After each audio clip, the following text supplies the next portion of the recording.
صباح الخير على كل حبايبنا بقناة بص وطلو نيو. يلا نعمل كرواسون الهش الجميل بالشوكولاتة. حاجة حلوة كده للأولاد في اللانش بوكس أو مع الفطار مع كوباية شاي بلبن.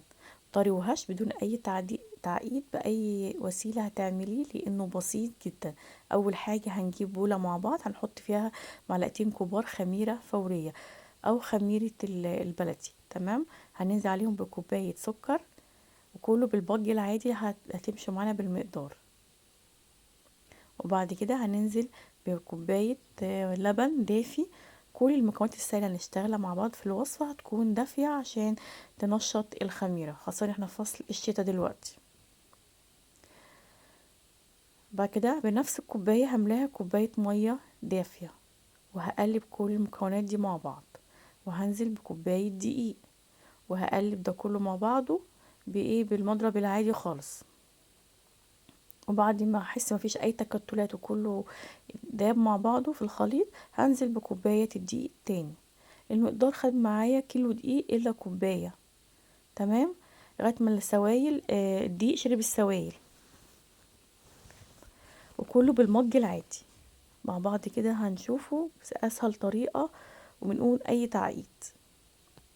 دلوقتي بعد هننزل نص كوب زيت، وهنزل معاهم ببيضة وفانيليا. انا نزلت ماء ورد، ما كانش عندي فانيليا بس كان عندي ماء ورد، حطيت ماء ورد وحطيت ذرة ملح. تمام. وبعد كده هنزل بمعلقة كبيرة من بيكنج باودر، زودت ماء ورد تاني عشان تدي ريحة حلوة في الكرواسون.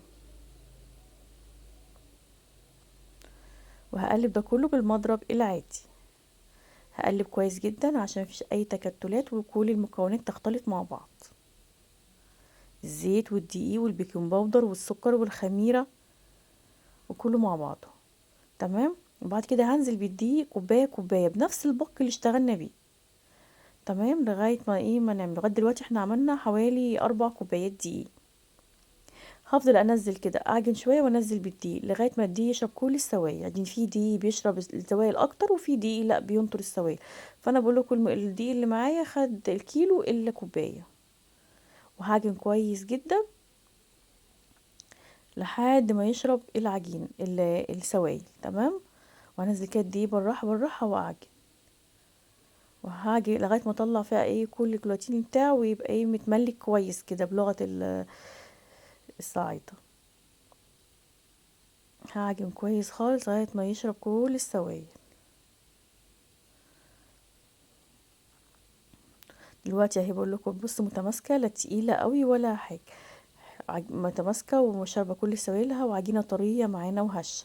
هسيبها تخمر في مكان دافي لغايه ما تملى البوله. في الوقت ده انا هروح احضر النشابه اللي هشتغل بيها، واحضر معايا بوله فيها شويه دي عشان هنفرد بيها، واحضر طبق فيه زبده كده، زبدة كريستال، زبدة خارجية بلدي مع بقري براحتك. انا وش اللبن بحوشه وبحطه في الفريزر وكده بسيحه على النار، وهستخدم لها وهعمل بيه الكرواسون. زبدة طبيعي يعني، سمنة طبيعي. بالظبط المقدار معايا العجينة اداني، هنزلها بشكل اسطواني واداني بالظبط 10 كور، كل 5 كور هنشتغل فيهم مع بعض عشان وقت الفيديو. انا هشتغل في اول 5 كور قدامكم وكده هكمل مقدار تاني مع نفسي. هكورهم كده بحجم متوسط اداني حجم البرتقانه، واغطيه بكيس لغايه العجينه ترتاح، واظبط حاجه كده في المكونات هعملها ازاي.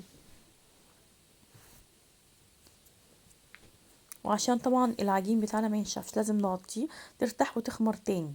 تمام. في الوقت ده هحضر بول الدقيق والسمنه جنبي، وهحضر الاول هشتغل في اول 5 كور وهفرد بيه النشابه بالطريقه دي على قد ما اقدر، هفرد بيه كله متساوي شكل كده مربع. وهدهن كل عجينه فردتها ال5 باللي قلت لكم بوش اللبن، هي الزبده دي السمنه بوش اللبن، سيحتها على النار وبعد كده حطيتها في التلاجة جمدت، ومسكتها كده وفردت بيها العجينه. ما توقفيش نفسك، عايز تعملي بالسمنه العادي مفيش مشكله، عايز تعملي بزبده كريستال مفيش مشكله، هيطلع حلو برضو. وهفت كده، وبعد كده ما نفردهم هحط كل اسطوانه فوق بعضيها، هيبقوا معانا 5 كور مفرودين عد ما اقدر احسهم متساويين. وهظبطهم كده، وبعد كده هغطيهم بالكيس واحطهم في التلاجة على قد ما اقدر كده ساعة بالكتير، العجينة ترتاح والسما تمسك فيهم وكلهم يتجمد مع بعض. هطلعهم وقتي من التلاجة وهنفرد مع بعضينا. هفرد بالنشابة، احط شوية دقيق كده بساط وهفرد بالنشابة عشان يبقوا ايه عجينة يعني واحدة. تمام. وقد ما اقدر كده اخليها شكل مربع مفروض. هو خلاص السمنة مسكت لي فيهم مع بعضهم.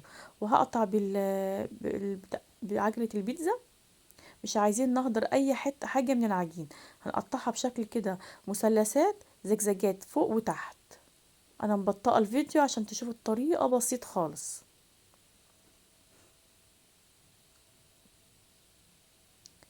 ممكن بقى ايه الحشو ده بتاعك انتي. انا حشيت بصوابع شوكولاته وسوداني، وكان عندي صوص شوكولاته بقى تقيل وايه وعملت بيه. عايزه تعملي بكريم بكراميل مفيش مشكله، تعملي بسكر مفيش اي مشكله، تحطي مربى متاح ليكي. عايزه تعملي جبن ماشي، بس لو جبن ما تزوديش بقى السكر، ما تحطيش نص كوبايه سكر، لا حطي بالظبط ربع كوبايه سكر. تمام. انا بزود السكر عشان تبقى العجينه حلوه شويه، ده لو حادق. لكن لو حلو حطي نص كوب سكر اللي حطيناه في الاول. الحشو ده بتاعك انت. انا كان عندي الشوكولاته دي، وكان عندي حطيت سوداني طحنته عملته شكل مجرش كده وحطيته معاه. هنفرد الكرواسون. هبطأ لكم الطريقه بشكل سهل اهو. وبعد ما هنلفه هنسيبه برضو على الصينيه يخمر برضو معانا تاني، احطه في فرن دافي. وبعد كده هشتغل اولع الفرن بتاعي. عينك عليه على درجه حراره 160 في الرف الاوسط. سيبيه شويه يتشمع كده حوالي 5 دقايق وايه او 10 دقايق، وبص عليه. كل واحدة عارفة الفرن بتاعها مظبطاه ازاي. او هنلفه مع بعض بشكل سهل كده ونلفه، هيبقى سهل جدا حلو جدا وهش وبسيط معاكم. حاجة حلوة للأولاد يفرحوا بيها زي الكرواسون نجيبه من بره ونضيفه من داخل بيتك. لو وصلت معايا لهنا يا ريت ما تبخليش عليا باللايك والاشتراك وتفعلي زر الجرس عشان يوصلك كل ما هو جديد، وتشجعوني عشان ايه عايزين القناة تكبر بيكم وليكم. معلش صوتي تعبان ان عندي شوية برد. تمام. هنلف زي ما انتم شايفين كده مع بعضينا.